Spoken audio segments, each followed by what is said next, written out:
So, we are back on the War Within Alpha, and today we are taking a bit of a look at leatherworking. Again, just to mention, as all of the other first looks that we've had at professions here on the Alpha, all of this is a work in progress. Obviously, there's a lot of things on here that we can't fully expect to make it all the way to launch, but it should give us a pretty good idea of how the profession's going to be put together. Additionally, on top, Blizzard has also commented that a vast majority of what we're going to see is something that we've had in Dragonflight, just with a brand new name and a couple fun little sprinkled additions into it. But for leatherworking, again, we obviously have leather armor and mail armor, and this includes, epic crafted, blue crafted, and also green crafted things. And on top of that, you got your profession equipments, and you also got the green versions, and you got the rare versions, the blue versions.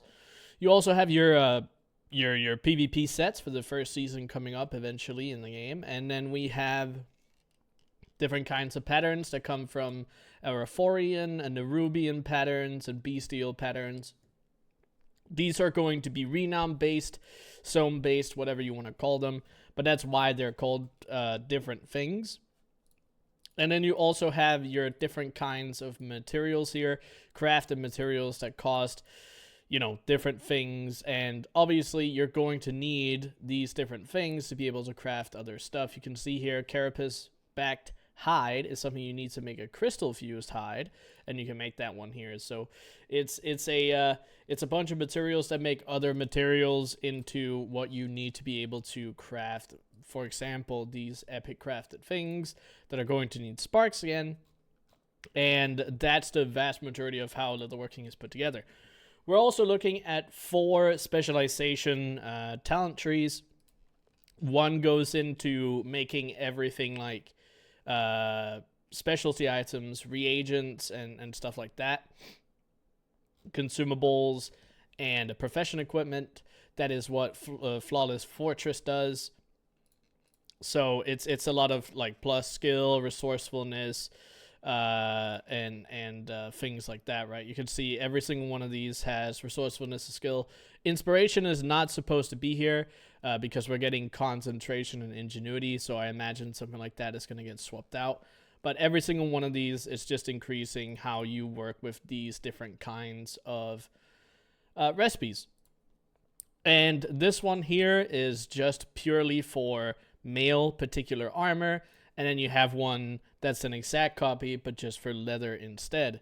And then you also have your learned leatherworker tree here, which is leatherworking fundamentals. As you can see, it says not yet implemented, so we can't actually test this fully, but it's multi-crafting, it's more multi-crafting, and then it's going to be, inspiration here it says again, but crafting speed and probably concentration related.